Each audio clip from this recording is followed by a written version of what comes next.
Y les doy la bienvenida a un nuevo video de matemática en cuarentena. Bienvenidos.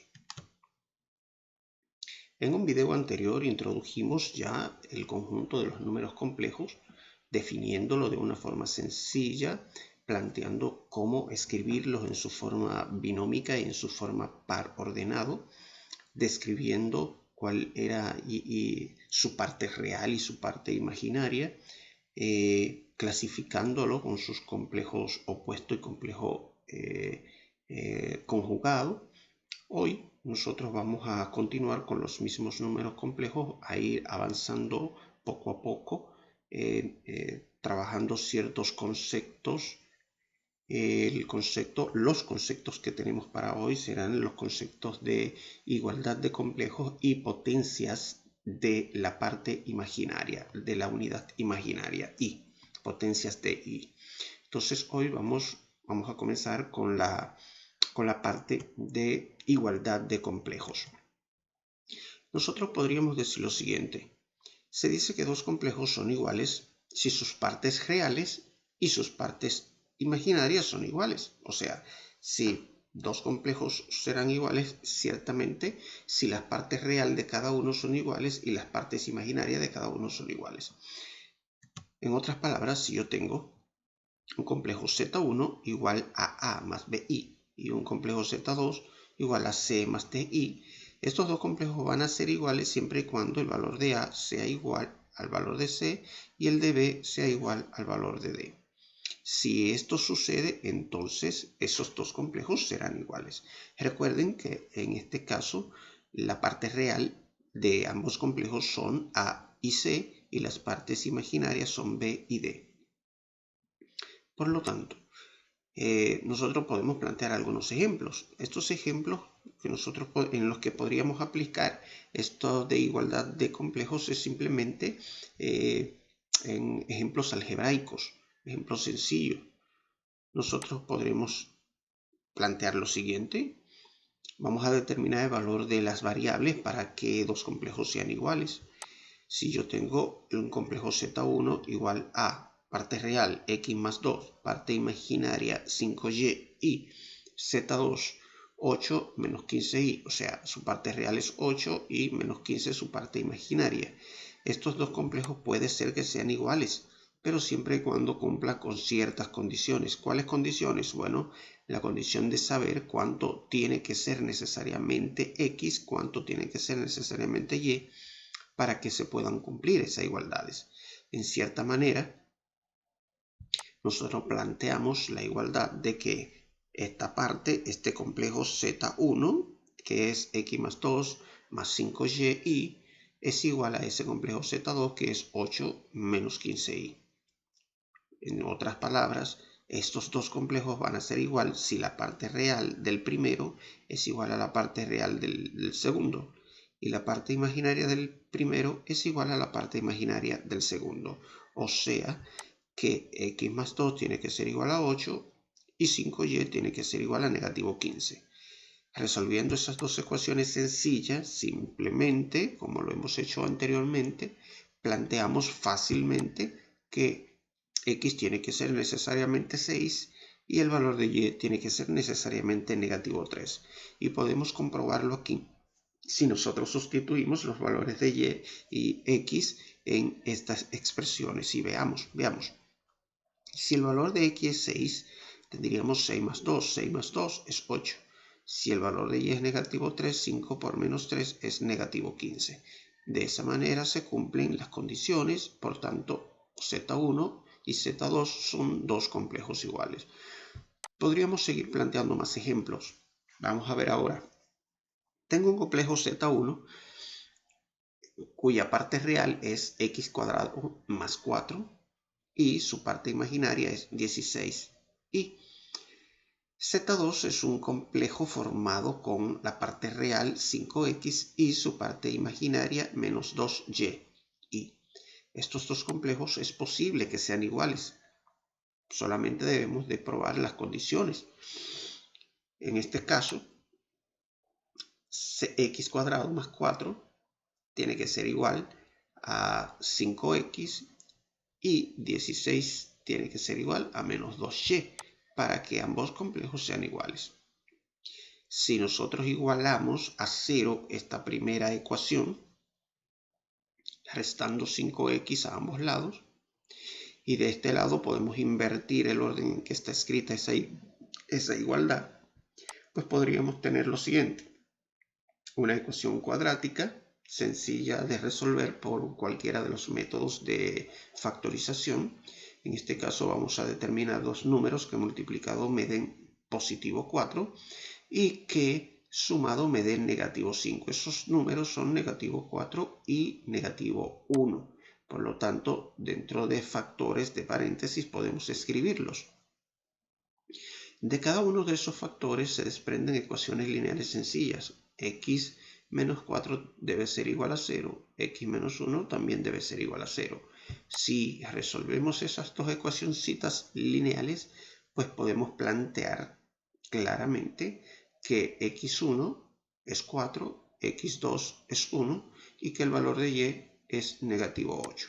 Con esto determinamos las condiciones mínimas para que z1 y z2 sean iguales.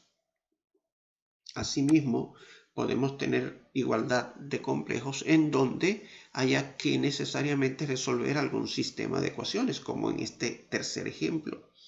Si nosotros igualamos el complejo z1 con el z2, vamos a presentar que la parte real tiene que ser igual a la parte real y la parte imaginaria igual a la parte imaginaria. En este caso, la parte real x menos 2y tiene que ser igual a 0 porque no tengo aquí en este caso nada real. Y 3x más 2y tiene que ser igual a 8. Esto hace que se forme un sistema de ecuaciones lineales sencillo de resolver por el método de reducción en este caso, porque podemos sumar aquí x más 3x, que es 4x, 2x negativo, 2y negativo y 2y positivo, lo podemos cancelar y 0 más 8 es 8. Así que por reducción podemos resolverlo. Si dividimos entre 4 ambos lados de esa igualdad, fácilmente podemos ver que el valor de x es 2. Ahora, si ese valor de x nosotros lo sustituimos por ejemplo, en la primera ecuación, nosotros tendríamos lo siguiente: que 2 menos 2y es 0. Y si 2 menos 2y es 0, eso implicaría que 2y es igual a 2. Y si dividimos entre 2 ambos lados de esa pequeña igualdad, pues tendríamos de una vez, de forma fácil, el valor de y, que y es 1. Como pueden ver, aplicando el concepto de igualdad, nosotros podemos resolver algunos ejercicios algebraicos muy sencillos de los que siempre hemos venido resolviendo en todos nuestros videos. Ahora vamos a cambiar un poquito el tema y vamos a hablar de potencias de i. La potencia es una de las operaciones, diríamos que es una multiplicación especial, una multiplicación que consiste en multiplicar una base tantas veces lo indique un exponente. Por ejemplo, si nosotros tenemos una base 5 elevado a un exponente 2, eso se lee 5 cuadrado. Y 5 cuadrado es lo mismo que 5 por 5. 5 por 5 es 25. Si esa misma base 5 nosotros la elevamos a un exponente 3, sería entonces 5 al cubo. 5 a la 3 es 5 al cubo. Y 5 al cubo es lo mismo que el 5, la base, multiplicarla 3 veces. 5 por 5 por 5, que es igual a 125. Ahora, ¿qué pasaría si nosotros, en vez de tener una base real, tuviéramos una base imaginaria? Por ejemplo, ¿qué pasaría si nosotros tomamos esa i y la elevamos a cualquier exponente? Vamos a ver qué sucede. Nosotros podemos decir lo siguiente: uno de los elementos importantes de todo número complejo es su parte imaginaria, debido a que ésta define lo que es la unidad imaginaria de un número complejo. Por tanto, la unidad imaginaria nosotros la podemos definir de la siguiente manera. Una unidad imaginaria es aquel número i tal que i cuadrado es igual a -1. Esta definición nos permite a nosotros establecer potencias y al despejar esas potencias presentarnos otras definiciones que se desprenden de estas. Por ejemplo, si nosotros tenemos i a la 0 es igual a 1, porque toda base distinta de 0, todo número real distinto de 0 elevado a un exponente 0 es igual a 1, y toda base real, todo número real elevado a un exponente 1 es igual al mismo número, a la misma base. Pero aquí, al tener i cuadrado igual a -1, si nosotros extraemos raíces a ambos lados, entonces tendríamos que i es igual a la raíz de -1. Del mismo modo, si nosotros tenemos i a la 3, es lo mismo que i cuadrado por i. Pero como i cuadrado es -1, entonces tendríamos i cuadrado, o sea, tendríamos -1 por i, que es menos i. Asimismo, i a la 4 sería lo mismo que i cuadrado por i cuadrado. O sea, sería -1 por -1. Y -1 por -1, para nuestro caso, en este caso, es 1. ¿Qué vamos a hacer con esto? Bueno, esto nos va a servir a nosotros, nos va a servir para poder, con esos valores que tenemos definido ahí, poder determinar cualquier potencia de i. Y para nosotros basta un botón, para una muestra basta un botón. Vamos a intentar calcular lo que es i elevado a la 63. Para esto vamos a usar un método, una técnica bastante sencilla. La técnica es la siguiente. Vamos a dividir el 63 entre la mayor de las potencias que hemos definido. En este caso, el mayor exponente es 4. Entonces vamos a hacer lo siguiente. Vamos a dividir 63 entre 4. El resultado simplemente de i a la 63 será igual al resultado de i elevado a lo que me sobre de esa división. Por tanto, si yo divido 63 entre 4 es 15 y me sobran 3. Eso significaría que será simplemente i a la 63 es lo mismo que i a la 3.